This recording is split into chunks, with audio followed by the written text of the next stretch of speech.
I don't find just getting credits out of the way before the end of high school a really motivating reason to outsource. It makes sense to me somewhat.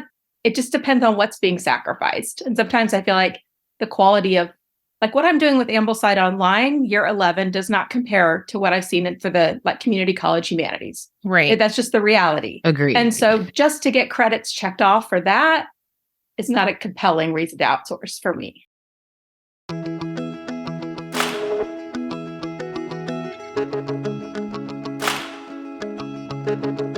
Welcome to Scholé Sisters, where we are cultivating the maximum number of thinking moms we can. This is the podcast for classical homeschooling mamas who yearn for something more than just checking boxes and getting it all done. Scholé Sisters discusses topics that matter to those of us who believe that educating ourselves through reading widely, thinking deeply, and applying faithfully equips us for the task of educating our children. I'm your host, Brandy Venzel. To get my free, almost weekly, mostly Charlotte Mason newsletter, go to afterthoughtsblog.net/subscribe and sign up. My co-host today is Abby Wall. Abby is basically the queen of the Scholé sistership. Abby is a country-living farmer, rancher, a loving wife, and mom of 5 who homeschools and reads whenever she can. Our special guest today is Jami Marstall. Jami has been homeschooling with Charlotte Mason's principals, primarily following AmblesideOnline, for the past 17 years. She has graduated 3 of her 4 children from the family homeschool and has 1 high schooler left at home. Jami loves to read about and discuss educational history and philosophy. She always dreamed of being a professional student, and homeschooling continues to be the perfect career to fulfill that ambition. Have you heard about our Sophie mentorship? It started on October 23rd, and it's not too late to join us. The mentorship is called Grow Up, Courage to be the Adult in the Room, and we're spending a bunch of time immersed in ideas surrounding being an adult and becoming a strong leader. We're reading from 4 different books, including the classic Art of War by Sun Tzu, and having various types of rich discussions as we flesh out how to grow up so that we can better mother our children. Go to scholesisters.com/sistership and join as a Sophie to partake in this fabulous 4-month study. That's scholesisters.com/sistership. Today's episode is a conversation Abby and I absolutely loved having with Jami. It is so common to put homeschoolers into public school for high school because mothers feel unequipped for such a big undertaking. We discuss an alternative that all 3 of us have used that has helped us homeschool for the long haul: outsourcing. You're going to love this conversation, and so, without further ado, let's get to it. Let's start off with our Scholé Everyday. Abby, why don't you go first? I do want to go first. All right. So I am rereading Francis Schaeffer's How Should We Then Live? So this summer we took the Pro-Gym course with Renee, and it was so great. And one of the exercises was refutation and confirmation. And one of the prompts was beauty is subjective and has no objective standards. And I knew I disagreed with that, but I was like, I bet you Francis Schaeffer has something more, more thought out than I can think of. So I went back and reread some of his chapters, and I was like, I just really need to reread this. His thinking is so good. And I love how he just talks about culture and history and all of it and how it's all wrapped up in together. And I was just going back through and looking at some of my underlined notes, and I was just going to read just a couple sentences. So this is just in the beginning, and he's talking about the fall of the Roman Empire. Apathy was the chief mark of the late empire. One of the ways apathy showed itself was in a lack of creativity in the arts. And there's a few other things, but I'm going to skip. The elite abandoned their intellectual pursuits for social life. Officially sponsored art was decadent, and music was increasingly bombastic. Even portraits on coins became of poor quality. All of life was marked by predominant apathy. And as the Roman economy slumped lower and lower, burdened with an aggravated inflation and a costly government, authoritarianism increased to counter the apathy. Since work was no longer done voluntarily, it was brought increasingly under the authority and the state, and freedoms were lost. For example, laws were passed binding small farmers to their lands. because of the general apathy and its results, because of oppressive control, few thought the old civilization was worth saving. And I just thought, oh, geez. Still relevant today. It sounds a little too close for comfort. I know. So I just thought it's a great book to reread. I'm also rereading C.S. Lewis's Mere Christianity. I've just been kind of redoing some things because, a book worth reading is hopefully worth rereading. So that's what I've been doing a lot. And I think I'm going to do How Should We Then Live with my son, my 15-year-old this winter term. Nice. So I just wanted to kind of preview it and see if that's what it was. And he's going to be reading C.S. Lewis. So I was doing a lot of pre-reading, which is rereading for myself. Well, that sounds great. Jami, what about you? What you reading? Okay. Well, it's that time of year with lots of book stacks going. Seriously. And either reading along or pre-reading or just dipping into the time period. My youngest is in year 9. So early American history. And Abby, your selection made me think of how heavily the American founders looked at the Roman Republic as opposed to the Roman Empire. Yes. As kind of, a model of where we want to be, but where we don't want to be as a comparison. But a little backstory on mine. So in 2021, because of the force of will of Don Garrett, I finally read The Great Tradition by Dr. Richard Gamble. Good job. And well done. I would not have done it without Don sort of leading the charge in sistership. But so it's as you know, an anthology of just various essays and selections from books on classical education from Plato up until the mid-20th century. And one of the things that came out of that is she arranged a Zoom call with Dr. Gamble, and we were able to talk about that book, but also what other books might be in that conversation. And he recommended a book that came out in 2020 by Dr. Eric Adler called Battle for the Classics. We're about to start a discussion group going through that book. And so that's what I've been reading in the last couple of weeks. Adler's thesis is he's speaking to his colleagues in academics who are trying to prevent the humanities departments from disappearing, from being completely irrelevant. And the way they're going about it is that they're arguing that the humanities teach certain skills.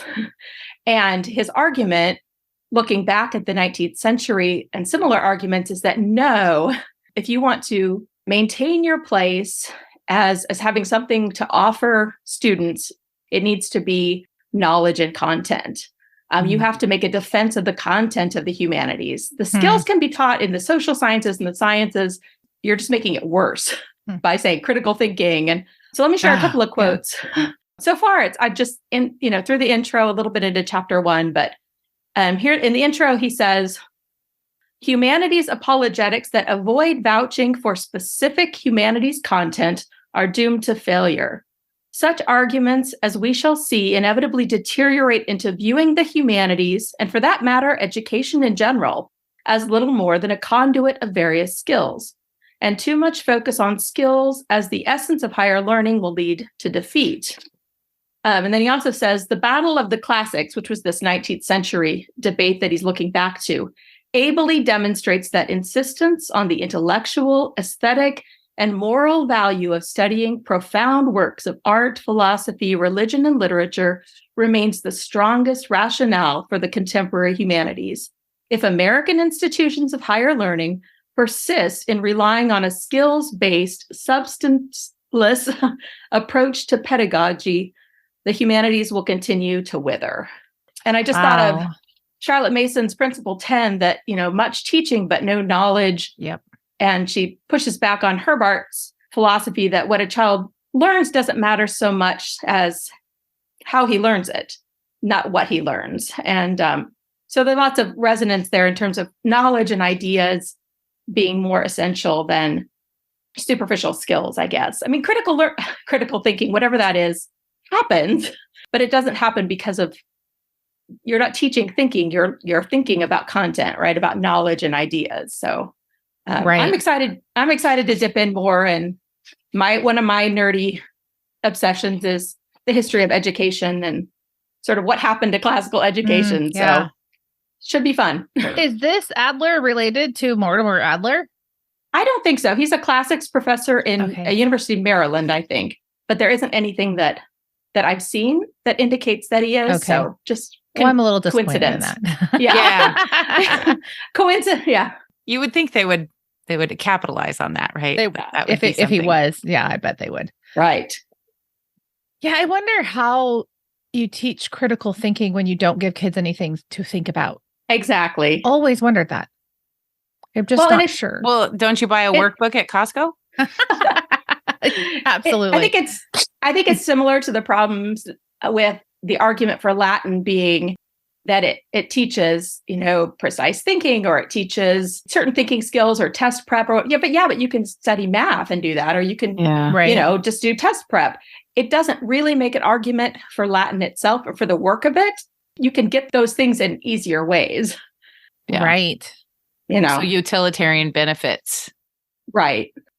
But I've made those arguments in terms of, liberal arts prepares you to be a synthetic thinker and, a good communicator. But that really undermines what's special about the humanities, which is humane ideas. Right. It's hard talking to people who don't understand that, though. The temptation is to give the more pragmatic argument because it's the one that we know is going to connect with the person who's unfamiliar with all of this. Makes it difficult, I think, to keep ourselves straight sometimes. Sure. Yep. Well, my book is actually one that I started reading yesterday afternoon because Brett, who has been on the show before, Brett Stroud, who made Abby feel bad about being an ostrich, he handed me this little book that he got from Hillsdale College Press. I guess they sent it to him in the mail or something. Okay. I don't know if he bought it or if they sent it to him. All I know is he bummed it off on me and was like, "Can you read this for me?" I'm like, sure, why not?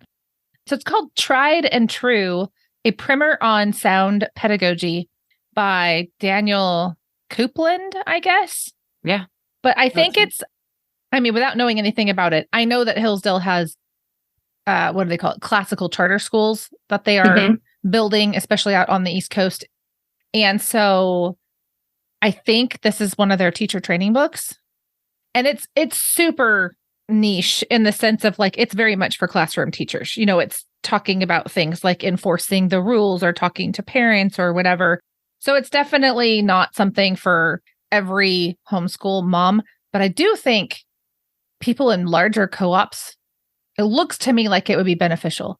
Because what I found was going into co-op teaching, I didn't think like a classroom teacher at all. I did not have any classroom teaching experience. I had never actually handled other people's kids because I didn't like kids when I was little. So I didn't babysit or, any of the things that would make you, familiar with children. I just wasn't. I knew my kids. That was all I knew. And I struggled with classroom management because of that and had to figure it all out by making lots of mistakes and being discouraged and being really glad that co-op was only one day a week instead of every day. So I could see how this kind of a thing would be helpful for people that are even going in just once a week and teaching in a more classroom type environment, if that makes sense. What I'm looking for is, am I going to think that this sounds actually classical? You know what I mean? Oh, yeah. Or does it sound just like general modernism? I think a lot of people think that when it comes to classroom management, there's nothing distinctly classical. It's just, and there is a level at which that's true. You're either a good leader or you're not, right? But I think there are certain things, for example, what Charlotte Mason says about motivation or atmosphere or, those kinds of things. So I'll be really curious to see whether I think he is promoting something that's more distinctly classical or if it's just, pragmatism and good practice, which isn't necessarily bad, but might need to be filtered out. I don't know. Before we hand a book like this off to the teachers at the school that I'm on the board of, I need to read it and see what we think. So anyway, that's mine. Is it pretty short? It is very short, actually. In fact, I'm like, the useful thing I got out of it when I was reading it yesterday is that he explains what a primer is. And then he explains how to pronounce it, which is something I've struggled with for 10 years. So he contrasts primer with primer and explains the difference. And I just feel like I have a whole new clarity on the word. So, but yeah, it's teensy tiny, like it's a very small size and it's short. Okay. So it's less than 100 pages. Like it's 98 pages, I think. Yeah. Definitely to the point. Could read it I probably could have read it in one afternoon, but my son decided to throw himself a birthday party. So I didn't finish. So there you go. Hi, Abby here to tell you about Sistership. Sistership is the place for homeschooling moms to ask questions and share tried and true principles from years of experience. We have thoughtful, intelligent, thinking moms that read widely, think deeply, and faithfully apply what they learn. We tackle serious topics, but don't take ourselves too seriously. We value educational principles over products, and we'll always be ad-free and drama-free because we refuse to take offense at differing opinions. We seek truth, goodness, and beauty, and would love for you to join us in Sistership. It's free. Come for the encouragement and stay for the fun. Well, today we're going to be talking about outsourcing for high school. One reason why I wanted us to have this discussion is just because I don't know about you guys and where you are, but here, a lot of people who are diehard homeschoolers aren't when it comes to high school. All of a sudden, there's this mass exodus from homeschooling, and kids go into public school. They might go into private school or whatever. But the big reason, there's two big reasons. One is sports, which is a problem that we are trying to solve locally. But the other is this feeling of being unequipped for the subject matter. I am now out of my depth, right? I firmly believe that we can keep homeschooling if we believe it's best for the child, if we incorporate outsourcing for the places where we are truly out of our depth, because it's not wrong for us to admit that maybe we're not the best teacher for the job for these specific things. Like I can't teach calculus, for example. So I want us to start by defining what we mean by outsourcing, just so everyone is clear about what that looks like. For example, I don't actually think of my co-op as outsourcing. I suppose it is in the sense that I don't teach every subject there, but I mean, I'm showing up and I am teaching a class while I'm there. So I put this in a different category than that. Okay. So when we say outsourcing, what do we mean? Yeah, I was trying to kind of think about the different resources we use and see. So things I would clearly call outsourcing are a course that is directed and created by another teacher that the student is accountable to. And it's not necessarily even within our general specific curriculum. So that when I use a video lecture to develop further what I'm already doing in my general curriculum, I don't think of that as outsourcing, that video lecture. Or if I don't teach math, but my husband teaches math. So is that outsourcing? Right, exactly. So I tend to think of it something outside the home. Yeah.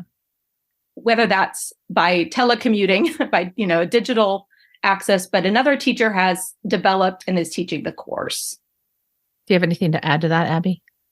Well, I think there might be a third reason, right? You said sports and... Oh, to why people leave?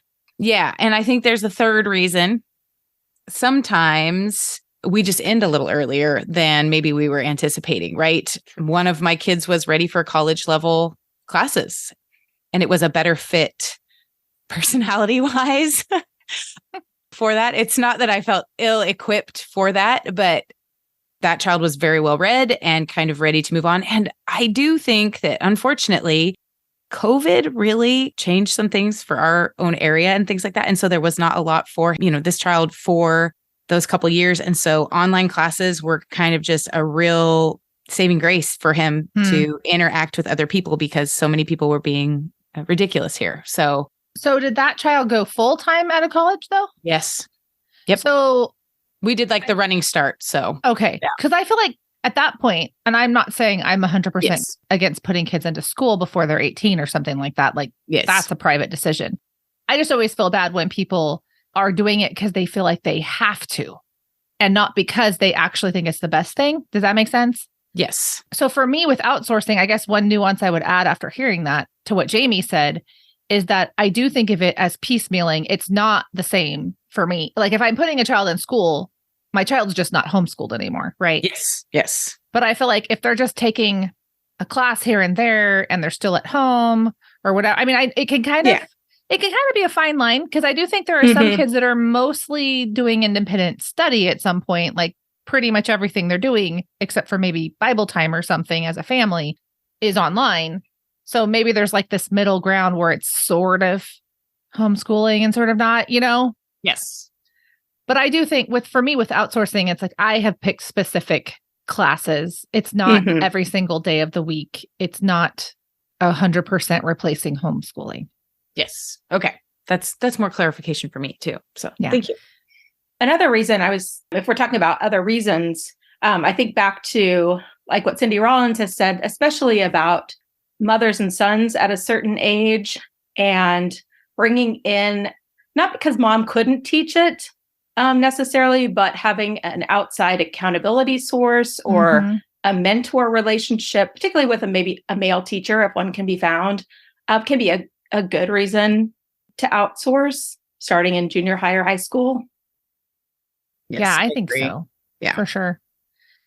I know since we're talking about reasons why, with my youngest, I actually did a class last year. It was 8th grade, but it was an opportunity at the school that I help run where in middle school, they allow homeschoolers to purchase a la carte classes. So you just pick and choose from a list, but you're not actually a student at the school. You just kind of come in and out as classes happen in the day.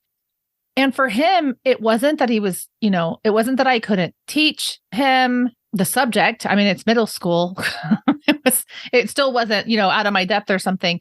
But really, I guess the reason why I thought of this is it's sort of tied to that. It wasn't so much about him needing a male influence because my husband does work from home half of the time. So I feel like there is a pretty strong male aspect to our home just because he's here.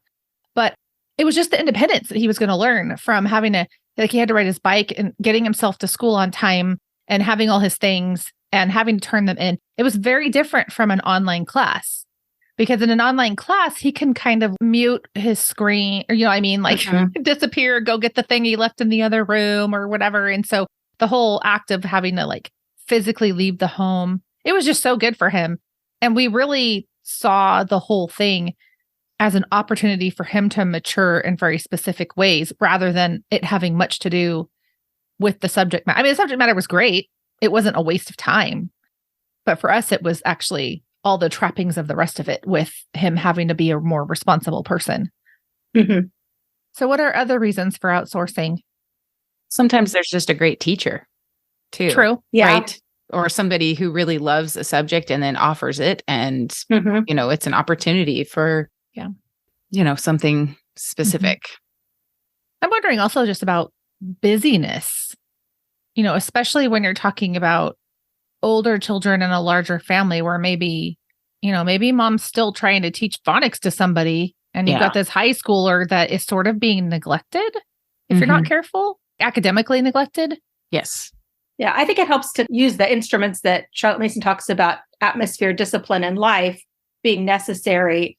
Okay, can I offer the discipline necessary for this to be taught? Or will somebody else, like a teacher, open the living ideas up better in this subject? The atmosphere, maybe it's the youngest child at home and everybody's gone and it doesn't have the same learning atmosphere.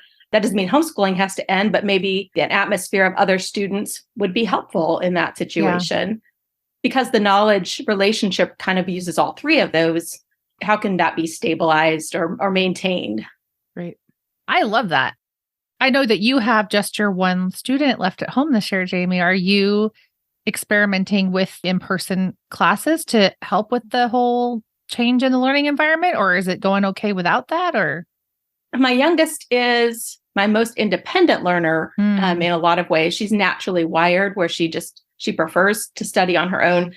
She does have, we can talk about this as we get to specifics, but she's in her third year of an online Latin, fourth year of an online Latin class. In person, she has some music and homeschool opportunities. One thing we did add back in, though, is just a monthly elective co-op that doesn't have much to do with our curriculum at all. It's just once a month for some fun extras that she's going to do kind of for that more of the social. So it's not really outsourcing the academics. It's me making sure that she and I are getting out of the house and building in-person relationships, which is good for both of us. So I think that takes us back to our question of why people might outsource. Mm-hmm. I do think teenagers, because they're getting ready to leave the home, like when they're all little and we stay at home a lot, there's something pretty healthy about that that's not equally healthy in the teen years. Mm-hmm. Because they need to have a more outward focus. They need to start differentiating between themselves and the rest of the family. I mean, we all roll our eyes when people ask us about socialization. But there is an aspect of it, I think, especially in the high school years, where it's like we really could choose something just because our kids need to make a few more friends, right? Or deepen some friendships or something like that. So, bad reasons for outsourcing. Does anybody have any that you think that you have seen before or could be bad, depending, or? I think fear is never a good reason to decide to do something. That's a good point. If it's fear that, I don't know, they're not going to keep up with certain students, or it's not. I mean, yes, there's a place for serious evaluation about whether or not you're meeting the academic needs or social needs, but fear-based decisions are never wise. So it should come from a place of, I guess, reflection that doesn't include, I'm ruining my child and somebody else can do this job better. And the reasons we wouldn't necessarily default to not homeschooling. That's a really good point. Yeah. I think, go ahead. Sorry, Brandy. Oh, I was just going to say revenge is never a good reason. I just remember when my kids were really little, I got really mad at them and I was like, I'm going to put you all in school, which is like the worst thing. Like I should never, ever, ever have said it. But looking back on it, I was like, I seriously was tempted to put them in school out of revenge, which is just a terrible reason to do anything. Was it February? Actually, I think it was, or close to it, because I do remember the weather and it just seems like it had to have been around that time, which is just hilarious. But I do look back and I think I have seen a few things like that where it's like the attitude of putting them in. Because I do think there's a place of saying like, it's better for our family relationships to change the way we're doing this. And I don't think that's a bad thing. So I feel like I have to be careful how I say this. But for me, when I was tempted in that moment, and when I said that awful thing to my children, I was not thinking about what was best for them. It really was like a feeling of revenge. And I have seen it work. I don't want to say it's always vindictive, but there's just this sense of giving up on the child, or there's something really, instead of trying to improve something, it's more like, now it's just for my convenience as the mom. Mm-hmm. I think that can take something that could be good and kind of cast a shadow over it and taint it. I don't know. Maybe most people listening to this are more mature than I am, but at my worst, that was me at my worst. Well, and I think too, a bad reason for outsourcing, or, like just turning it all over, is because it gets actually hard with older boys, maybe even girls too. So I only have one, so I don't have a lot to compare it to. But Misty just actually sent me an article by Toby Sumter, and we've had him on before. And he was just talking about, and where there is no tension between boys and mom, you should be even more concerned, right? There is this idea that, when your kids are young, that under 10 age, learning oftentimes is just like so much fun. Everybody enjoys it for the most part. It's a lot of fun days. And as they get older, like, yes, there's more discussions and it's interesting and things like that. But there comes a time, and I'm finding it, I have another 15-year-old, where there's just a lot more, natural pushback of wanting more autonomy and freedom to do, their schedule as they want and those things. And it's a good thing to have, but sometimes it's exhausting. I know with my oldest, it's really, or outsourcing could be just that kind of key piece that really helps them get over some of that, where mom's just not all, but it also could be like, well, I'm just going to outsource way more than I may be necessary just because I'm tired of dealing with, attitudes and young men turning into men. Right. Which I don't know about you, Jamie, but I feel like it's a really fine line, because I could be tired of dealing, but I could still be making the decision that is best for the child. I guess it's, what is the reigning motivation, right? I feel like that's where the check should be. Well, and I'm philosophy first, so it's been harder for me maybe to hand over things that I didn't, Yes. that were going to be a compromise in terms of the philosophy of how something was going to, in certain subjects. Some things I'm less invested in, but if you didn't have that guard, I guess, a little bit where you can evaluate which classes, and it's just you want to homeschool for some reasons, but you don't really want to teach anything. I guess that could be where mom's just wants to sort of check out in a way and outsource things so that she doesn't have the ultimate responsibility. And there might be valid reasons for that. But is it necessarily better for the child to have all the classes outsourced? Depending on how they're approached, and because we've done more online, and that can be a lot for a student to be in online classes all the time. Well, and if they are self-paced, then there's not actually a teacher for them to raise their hand and ask. So that means that I think we still have to be the backup for that, or their dad does if it's a subject that we're, like you said, your husband does math. Mm-hmm. Somebody has to be there to answer questions, because the child shouldn't be just in a vacuum where if he doesn't get it, then, oh, well, that's kind of sad. Maybe one other possible bad reason, and again, it's just so hard to know on a case-by-case basis. I don't find just getting credits out of the way before the end of high school a really motivating reason to outsource. It makes sense to me somewhat, but it just depends on what's being sacrificed. And sometimes I feel like the quality of, like what I'm doing with AmblesideOnline, year 11 does not compare to what I've seen for the community college humanities. Right. That's just the reality. Agreed. And so just to get credits checked off for that is not a compelling reason to outsource for me. Right. Okay. So this is interesting because Jami, you and I both have kids at New College Franklin.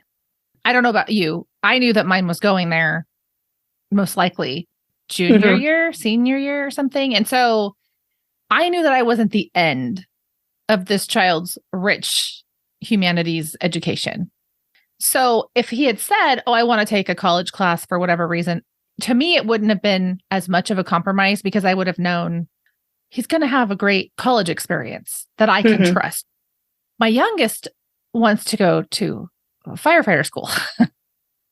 So it's like, I don't want to put him in those kinds of classes.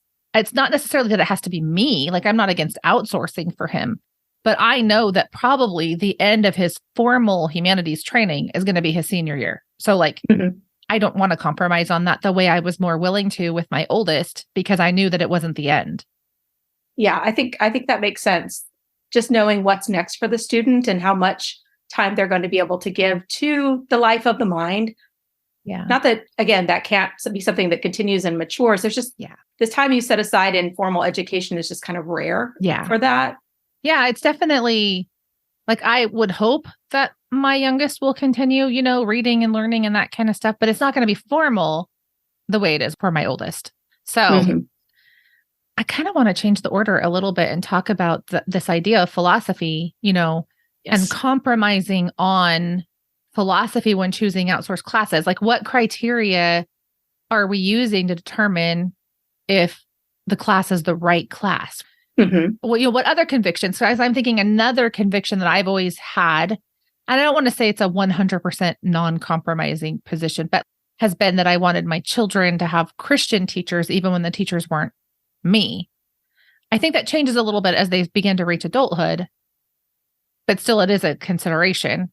So I'm wondering, have you guys ever compromised on your educational philosophy when choosing outsourced classes? I don't know what you guys have outsourced, but I'm thinking, Latin or math or whatever it is. One thing that directs me, just in terms of which classes I consider first for outsourcing, starts from the philosophy that I primarily rely on, which is Charlotte Mason's.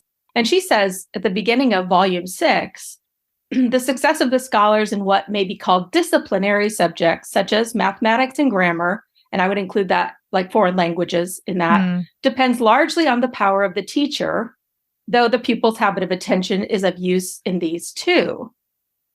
And then she goes on, says the teacher affords direction, sympathy in studies, a vivifying word here and there, as well as the usual teaching in languages, experimental science, and mathematics. And so I felt like reading that, I had a little bit of a direction in terms of which classes should I be thinking about the skill of the teacher, perhaps, or the way that the subject is taught and laid out in a progressive way, progressive meaning, step by step. And so that reduced sort of what we were keeping our eye out for to the mathematics and foreign languages and then experimental sciences early on. So I was more open to looking at outside classes for those, but certainly the character of the teacher, very much came into that. I don't know that the same theological convictions were as important in some of those as they would have been had we, outsourced, philosophy or theology or one of those subjects. Yeah. And sometimes it's hard to know what, sometimes you can get a good sense of what a class is going to be like, but ultimately you don't know everything that they're saying. True. I mean, and, sometimes the outsourcing, it's helpful to watch along with your student, but sometimes they really want their own experience with it too. And and sometimes I just didn't have time to devote to watching all of the lectures. So, I watched a few and I was comfortable with what was being taught and those kinds of things. And so, I kind of let it go. And then I would check in every once in a while, kind of listen in kind of in the background, but tried not to interfere too much between the student and the ideas being presented and things like that. So that's exactly it, Abby. In terms of philosophy, how much is getting between the student and the ideas being presented? That's really key to sort of what I want to see from a teacher, where there's a teacher, is that is he or she using teaching to open the relationship up between the student and knowledge, or is the teacher trying to be the source of the knowledge? That's key for me with especially the humanities. If we're going to do a lecture series or we're going to do an online history or literature course, how much of it is, here's the work I want the student to have a relationship with. I want to help them do that. And how much of it is just lecture with the teacher as the center. That's a really good example. I like that one. So, non-Christian teacher, yes, no, depends on the subject? I'm trying to think if my children have certainly had teachers that were in a variety of Christian traditions. Yeah. But were at least nominally Christian. So I'm trying to think if we've had an experience where it was a problem or where I was concerned about the perspective of the teacher, like in a science course being too Darwinian or too materialistic or something like that. And I don't know that we have had that perspective, not any more than some of the books that we read, right? Where the book is the teacher and we want to understand somewhat where the author is coming from, depending on the subject, and be respectful and learn from their expertise, but also make sure that, we're keeping in mind other revealed truth. And so I wouldn't say no. I wouldn't say no, absolutely not. Yeah. Most of the organizations or tutorial services we've used have just been primarily Christian in their organization. Yeah. So same, I would say same. Do you guys have specific outsourcing that you've been really super pleased with, or things that went wrong that you think our listeners could learn from? Both would be helpful. Foreign language, Latin primarily has been the foreign language that we've outsourced, though I have a daughter who took some years of Russian language, and our experience with those has been positive. I dabbled in a lot of languages. I never felt like I had the skill to teach beyond sort of that first year of vocab and grammar. So we started outsourcing languages early on just because my oldest daughter out beyond me very quickly. And having a knowledgeable teacher helped her move at a pace that made it enjoyable, as opposed to mom fumbling and kind of holding her back. And so I would say the foreign language places where Angela Reed at Living Latin Lessons was a great introduction for my youngest Latin experience, very living. The Classical Learning Resource Center has been really solid with their language offerings. Those are the two main that we've had experience. Well, some scholars online. Dr. Bruce McMenemy is really fantastic Latin scholar and teacher. That's primarily where we've benefited outsourcing consistently. Yeah. Otherwise, it's been more, what does the individual student need? And I'm trying to think what else we've really relied upon. I'm trying to decide if my math is really outsourcing or not, according to my own definition. Yeah. Right. I mean, I know with my oldest, we definitely outsourced math with my oldest. When he entered high school, I had 3 elementary students and we're doing learning disability stuff. And so I had a friend from college who did online tutoring. And so basically he had a curriculum and then he met with her once a week to go through all the places where he was struggling. And I mean, I really was very checked out for the most part, I would say. And so I don't know how healthy it was on my end, but I think I would definitely call it outsourcing. Other than that, I was grading his math and she wasn't, but that was probably the only difference. But with my kids now, like I have one that's doing Algebra 2, Math UC. It's online and it's self-paced, but I'm checking it and I am the backup to answer questions. And then I have another one that's doing geometry with Mr. D this year. And basically the same thing, except I think there is the ability to sign up for a live help session where you can ask questions. But I keep going back on, like, is this an elaborate curriculum or is this really an outsourced class? I'm really not sure. I think there's a gray area there.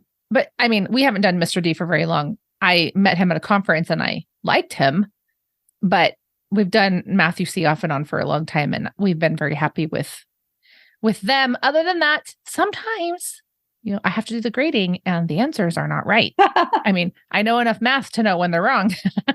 So anyway, there's that. For in-person classes, when there is another homeschool mom or somebody with a science background that offers a science class with labs, several of my kids have benefited from that. Both the collaborative learning that happens there, but also just, I don't like to do labs. And somebody else who loves science in terms of, especially using textbooks as opposed to kind of the living book. Yes. Science books. Those are an awesome resource. And we just don't have an option this year, but next year we should again, just based on the teachers' rotation and where we are. So I'm looking forward to outsourcing again next year. Yeah, I'm co-teaching chemistry this year. So fancy. I'm sorry. Because I made the mistake of saying, I have a science background. But we're doing labs and it'll be great. And so, but the other person teaching it, she's a midwife too. So she's great at chemistry. So it should be really fun. That's cool. Yeah. Maybe I should fly my kids to you. Yeah, it'll be good. There was a year with my oldest where I remember distinctly telling my husband, I don't mind, farming out some of this, but I would like to farm out chemistry and math because those are the 2 things I really don't want to teach. You'll never guess what I got stuck with. Chemistry and math. Yes, because it's turned out a man from our church who was great with his philosophy of classical education and everything decided that he would do a great books program. And it was affordable and it was in person and it was with other kids his age that he actually went to church with and had activities with. I mean, it was like the perfect thing. Other than that guy got to do humanities that year and I didn't. Yeah. I was so sad. But that's kind of the whole, deciding what is best for the child and not for mom. So I was kind of disappointed. But anyway, it was good. Yeah. Yeah, I wasn't sure where to put. So for a few things, we've used Wes Callahan's Old Western Culture lectures. Our primary humanities is AmblesideOnline, but I've used that for both an Ancients year and a few other kind of philosophy and theology readings. And one thing I really appreciate about it, and I think it would help me kind of figure out if we wanted to do any other online humanities classes, is again, Wes's goal is really to come alongside the student as a guide into the book itself, as a kind of a fellow learner. He offers some helpful information to kind of remove those obstacles that a student might have getting into a work, a little bit of context and background, but it never feels like he's taking over the work itself. And a quote from Charlotte Mason that I like kind of on this from volume 3 on oral teaching. She said, having found the right book, let the master give the book the lead and be content himself with second place. The lecture must be subordinated to the book. The business of the teacher is to put his class in the right attitude towards their book by a word or two of his own interest in the matter contained, of his own delight in the manner of the author. That's what I want that's what I should be doing when I'm reading a book, is to, a word or two just to, initiate that first affection for the book or remove a few obstacles that might be in the way. And then let's just get together, get at the ideas in the book itself. Yes. And actually, I really think that some of the outsourcing that happens is because that aspect of the philosophy hasn't been driven home, where mom's feeling the pressure. Well, we're in high school now, so now we need an expert. Then she doesn't feel competent to teach the book, even when actually the book is very accessible and it probably isn't something that she needs to be spending money on unless she has other reasons why that would be a good choice for the child. But it's almost like somehow we're being sent the message that the whole co-learner, philosopher, guide, and friend thing, it kind of like goes away as they get older or something. But I love that you're saying that about Wes, because I do think that's a consideration when we're selecting that gets overlooked. Because we're being sent the message that we need experts, then what we're looking for, if we're not careful, is the person who's going to be the font of all wisdom to the child, instead of someone who's going to help them become better at, reading closely and thinking through a difficult text. Those are two different things. But if we're not careful, what the child is really getting is the teacher did a lot of learning and then narrated to the child. So the teacher got the primary benefit, not the child. Yes. Yeah. Jami, have you ever had one where you think, oh, never again? And how did you know that it was not going to be a good thing? Yeah. Well, I don't know that we knew early enough on, but the classes where the teacher has prepared a system, their own curriculum, and basically the class is just plug and play with their curriculum without sort of continuing to learn and study on an ongoing basis. They're just using their formulas. It's like it's packaged. So you mean the teacher is stagnant? Right. It's not even a self-paced necessarily, but they've kind of got, maybe they video, some of it could be recorded videos. It's like, okay, when the class goes through this book, here are my lectures I've already prepared. And that might be fine. Again, if I'm ordering a video curriculum, if I'm paying for a live class, and then the same thing with the writing instruction that went with this particular class, it was very formulaic. It was just their curriculum. And then the students just plugged it in, and it was not worth the money, I think, what was gained, as opposed to a more tutorial experience with the teacher, live interaction. It was just, it's like they couldn't quite get away from the script of what they wanted to work through. Interesting. I preferred classes where there wasn't a curriculum that they sell, that they're just working through, that the creator of the curriculum is teaching his own curriculum kind of thing, or the platform, the tutorial service has their own in-house curriculum and they're just as opposed to, and maybe this is too picky of me, as opposed to, hey, I'm a math teacher and this is the math curriculum that I think best teaches these concepts. Or, yeah. So I don't know, again, maybe that might be overly picky. And then we've had at least one class where the original teacher didn't end up teaching the class, but the platform still wanted to offer it. And the teacher that picked it up just was not prepared and had not thought through it as his own class. Oh, wow. And so it ended up being so much discussion based that there was not a lot of knowledge given, or it was enjoyable in terms of a chit chat, but not worth money for kind of what we hoped it would be. Right. So yeah, a couple of things like that where it was sort of like, for what we, and maybe that's, but once you've paid for something, it changes your relationship to it. That is so true. Little bit. Yeah. Both the accountability that, hey, we're going to make this work because it cost X amount. You're not going to slack off. But also, if somebody's going to, offer something in their time and I'm paying for it, then I want it to be treated professionally in some way that maybe I would never present a class, the class in that way. So, Right. yeah, it's hard to know. Well, that's one reason why I wanted us to have this discussion, because I mean, most people who homeschool have fairly limited resources.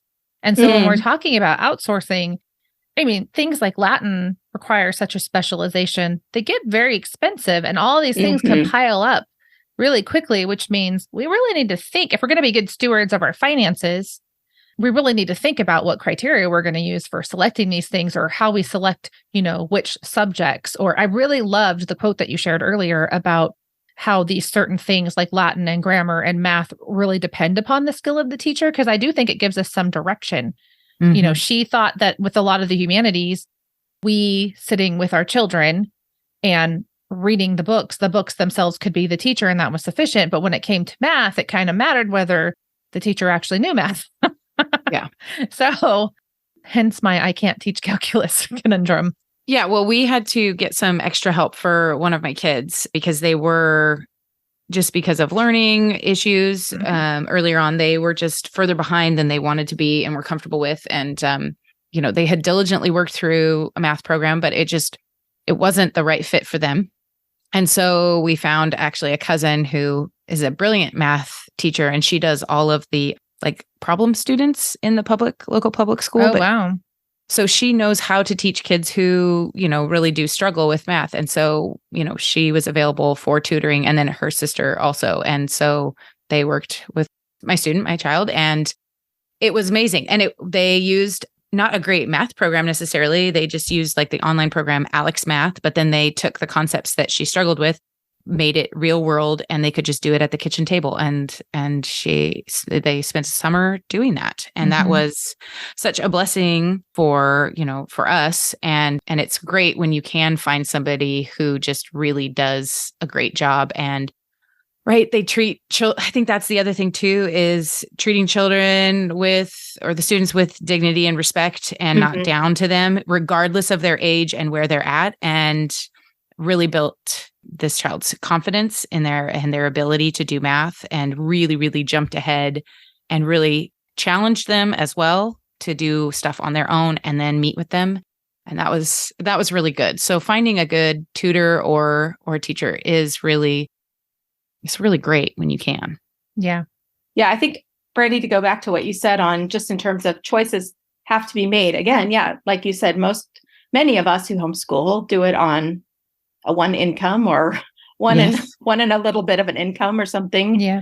And not everything that comes onto the market is feasible, even where we think it might be better than what we're doing. So choices have to be made. And we've definitely been in that situation where it's okay, well, these are the priorities because of the home teaching limitations, but what could we invest in that multiple students could use? Or how can we work this out? I've had my teens have all been willing to pay for classes that were really important or good. They were good classes, but they weren't maybe essential to their core, but they wanted to take. And so they earned the money to take those outside classes, paid, had to cover the tuition for those just because that's what, where the budget was.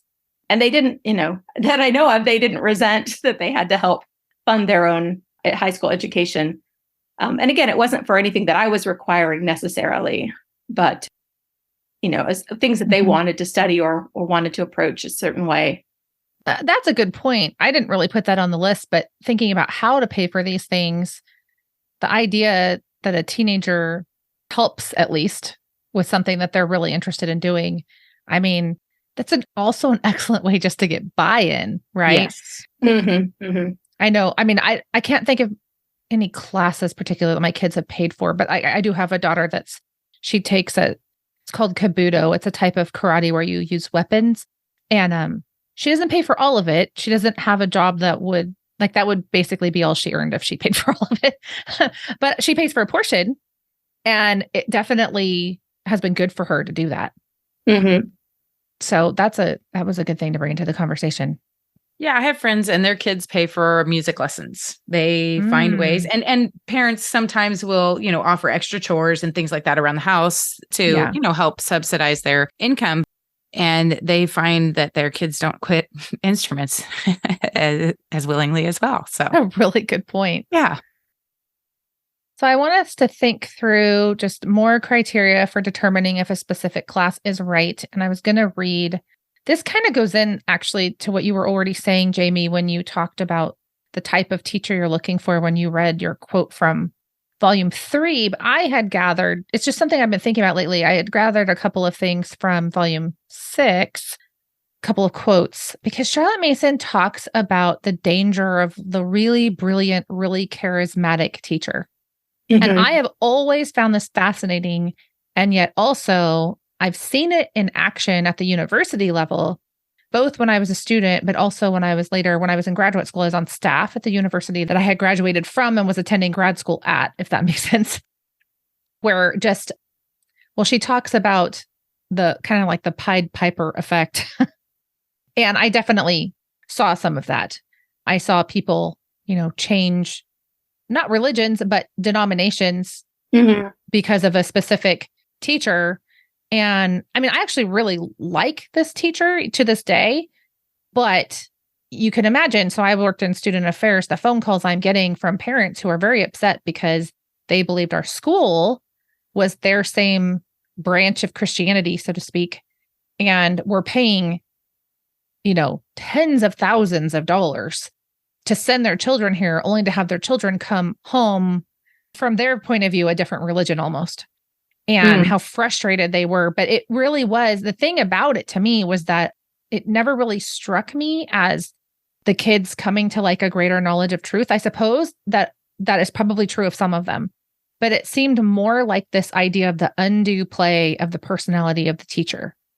In fact, that's a direct quote from volume 6. So this is from volume 6, pages 48 to 49. I'm not going to read it all because it's long, but this is definitely talking about this power of the really brilliant teacher. And she talks about this, as I quoted, undue play of the personality of the teacher, suppressing and subduing basically the personality of the scholars. So she says, not only so, children are so eager to live up to the demands made upon them that they may be brought to a state of continual nervous overpressure under the influence of a charming personality. And then she kind of gives an extreme case, but then she says the extreme case isn't where the danger lies. She says the girl who kisses the chamber door of her class mistress will forget this lady by and by, but the parasitic habit has been formed, and she must always have some person or some cause on which to hang her body and soul. I speak of she and her perhaps unfairly, because ever since the Greek youth hung about their masters in the walks of the academy, there have been teachers who have undermined the stability of the boys to whom they devoted themselves. We think it's so cute when our kids get excited about a teacher and they're like always quoting that teacher, but there's a sense in which that can actually be a dangerous thing, that they're getting too wrapped up in the teacher, that it's no longer about the ideas, but it's about the charisma of that particular teacher. So she goes on, and on page 83, she brings it back up. And she says, supineness before a single, steady, persistent influence is a different matter. And the schoolgirl who idolizes her mistress, the boy who worships his master, is deprived of the chance of free and independent living. His personality fails to develop, and he goes into the world as a parasitic plant, clinging ever to the support of some stronger character. So we see this, right? These are the people who always have to have a guru. And she sees it as being developed when they were young. They had a guru, but I found it interesting where she said a single, steady, persistent influence. So maybe the danger wasn't exposure one time to this charismatic teacher, but it was, to speak of my college experience, the kids that were taking 8, 12, 15, 20 units from the same teacher, right? So they have this single charismatic influence going on for maybe years. And that allowed the whole guru mentality to develop. And then that becomes actually a way that undermines their own character. You were talking about the teacher driving them to the ideas with your quote earlier, Jami. And I'm thinking, this doesn't mean the teacher doesn't love the ideas, I don't think. But it's just that the teacher is somehow driving the kids to himself or herself instead of to the ideas. which I think to some extent, some people just have that kind of personality. Right. Yeah. No, that's what I was Which thinking. means though that they have to be aware of that, and they have to back way off more so than the less compelling teacher, I think. Anyway, so I just was thinking here, the warning, we often think that we're looking for the charismatic teacher. This teacher is going to be so compelling for my child. I think this is a little bit of a warning, especially a warning of buying class after class after class after class with the really compelling teacher. Anyway, that's kind of how I applied that personally. Well, we know that, as a general principle, just that variety, the kinds of books and the kinds of subjects, the way a book comes at things is good in general for education. The mind needs a variety in multiple areas. The ideas they're taking in, but also the way that the ideas are presented. So that would probably include, I mean, I like reading the same historians or authors. Yeah, but it's good, it's good to read other historians or my poor kids. A lot of times in high school, just when I want a briefer biography, I'll give them Albert Marin's, but probably we have too many Albert Marin biographies. Oh, just so that they never get, but they're just such a nice size. If it's just like, I just want to fill in a gap here, and they're not too thick. But no, I think that is something that I keep in mind somewhat, especially when I have a child who is more relational in that way. And I think, again, this is part of knowing your children. So my kids can stay more detached, I guess, in certain ways, or it is more about the ideas. And then others who are, they want to please the teacher. They don't really care, necessarily. Yeah. So I don't have a lot of teacher pleasers. Always Can wisdom. Abby borrow your kids? Yeah. They probably get it from me. So you're chronically unimpressed. I'm less likely to get attached. To it. Yes, I was not always the most respectful student. We'll say that, to authority figures and things. So I can relate to that. But there is, okay. So on a funny aside, one of our cousins and then my kids, they talk about one farmer that is very successful and he's a good friend and everything like that. But our cousins finally, he got to work and drive tractor for him. And she's finally like, that's it. That name is banned. You may not talk about how great of farmers they are and how great they are anymore. So it's just very funny. Yeah. Because it's just like idolized. Right. Yes. I get some of that pushback on Charlotte Mason sometimes in my house. So I feel it. It's hard because sometimes it comes down to, it's not even necessarily a philosophical question as much as a preference. So my background is in history. And so I would rather have my kids reading really good history books by scholars that I respect. Whereas there are some really good online or outsourced sort of history lecture series and things like that. But then I feel like for me, the experience of that would be somebody else has done the reading and is presenting the lecture, making the connections. I would feel robbed, but that doesn't mean it's necessarily wrong. The teacher is acting kind of in a textbook fashion in some ways, but I would rather read the multiple books. Now, is that always fair to my kids? No, but that's my preference. So that's why, that's one thing we don't outsource is I don't really care for the way history is done in most online classes. Yeah. Some are more like Ambleside, where you're just reading both a narrative overview and then also some biographies and monograph texts. Yeah. Or I use a history lecture alongside the readings. It's kind of a supplement because I do like the different perspectives, right? Which is, so funny. My kids are always asking me, like, why are we learning British history, along with American history? I was like, well, two perspectives, and this is where you came from. This is this. So it's so funny. So we just started Winston Churchill's 4-volume set. And so that's what we're going to be working through and everything. But it's just one of those things because we finished up, not Island Story, but the other one, History of England by Marshall. Yes. Yeah. No, not Marshall. The other one. Oh, Forrester? Yes. So I read that aloud over the last few years. So, whew. Whew. It was great. It was great. I am with you, Jamie, on the reading. I mean, there's a place for lectures. I'm not against lectures 100%, but I want them to forage for themselves still. I feel like they're still even developing the discipline of doing that.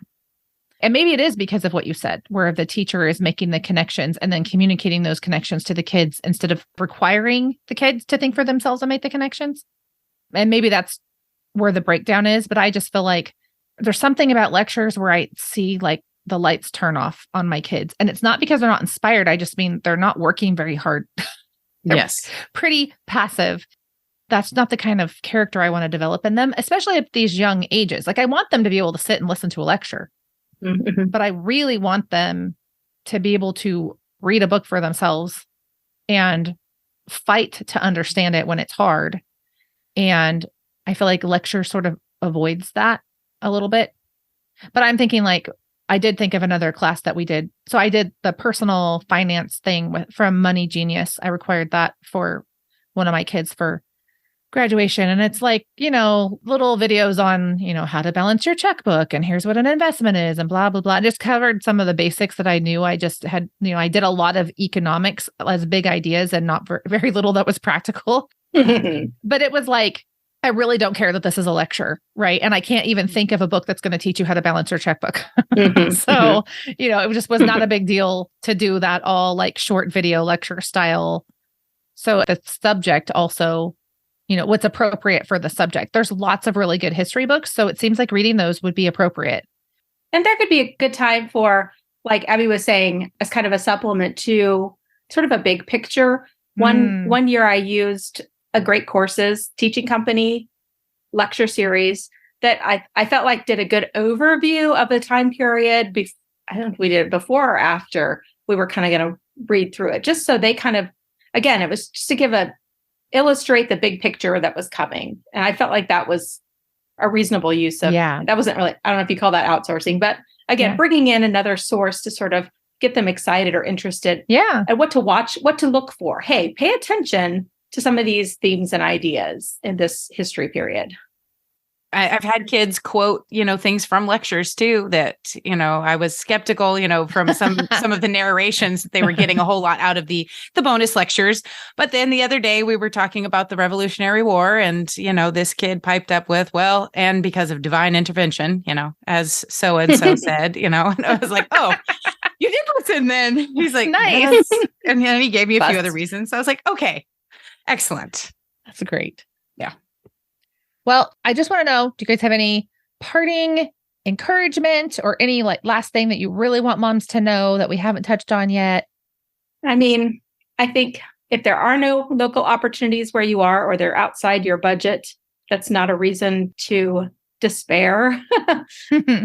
Again, a stack of good books and working through things together at home is still a really wonderful way to live and learn together. And I would hate for the things that I love and have been able to outsource to cause someone to think, well, I can't do that, so I'm doing it wrong. Right. That discouragement, because there is something about struggling through a subject together that's really worthwhile too, or the student figuring it out on their own. True. And high school's been so much fun. Oh, yeah. You've put in so much time and effort, and not to see some of that fruit, or, you give it to a private school or something like that. I mean, knowing what we've done and everything like that, it's been so wonderful getting to have discussions. And it does happen still around the dinner table and everything like that with my older kids. But to just think that automatically, like, I can't do this. I think most of us definitely can if we just, like you said, Jamie, keep struggling through alongside our kids and along with them and, get help where we need or outsource if we can, or if you think it's best. But yes, I just think there's so many wonderful things to do with high schoolers. Yeah. I think what I love most about outsourcing is just the idea that homeschooling doesn't have to be all or nothing in these years. We can come up with a hybrid that works best for the family, works best for the individual student, but it's not just automatic. I don't know what to do, therefore they have to go to the local public high school, even though I don't like it. Mhm. I feel like that's what we need to get away from. And outsourcing is one of the more direct routes to getting away from it. So I'm so glad you guys came to have this discussion. I appreciate it so much. Thank you. This was so Thanks. fun. I love talking Yes. about high school and all of the stuff. Well, we might have to do it again sometime.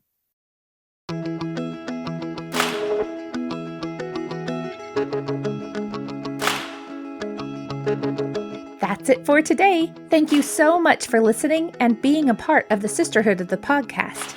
If you enjoyed today's episode, share it with a friend and then discuss it with her. This is a great way to continue the conversation. All of the books and things we mentioned today are linked in our show notes. Just go to skolesisters.com/SS131 to check it out. Don't forget that the Grow Up Courage to Be the Adult in the Room mentorship began on October 23rd. Come and join us. It's not too late. Come and read and discuss 4 carefully chosen books with Misty, Abby, myself, and all of the rest of the Sophies. Go to skolesisters.com/sistership and sign up for the Sophie membership. Our next episode is the second in our 4-part Charlotte Mason-inspired series on habits. Part 1 was on the training of physical habits. In Part 2, we will cover the training of intellectual habits. Make sure you are following us on your podcast app because you don't want to miss this great conversation. Until then, we want to remind you once again that homeschooling is a marathon you needn't run alone, so open up your eyes and look around you. Find your sisters. I think we've had times in recording where one of us was holding up a book and then realized that was not helpful. Please go. Stop interrupting.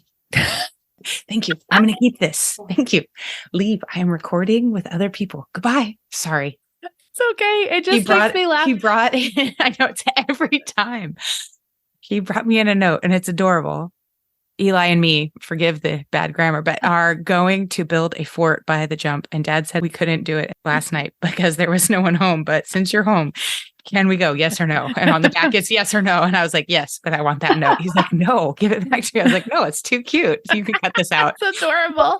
So they're going to go build a fort. We used to say that it wasn't a podcast episode until someone bought a book, but I'm pretty sure that now it's not one until Abby's kids come in. I cannot, unless they're not home, which is very rare.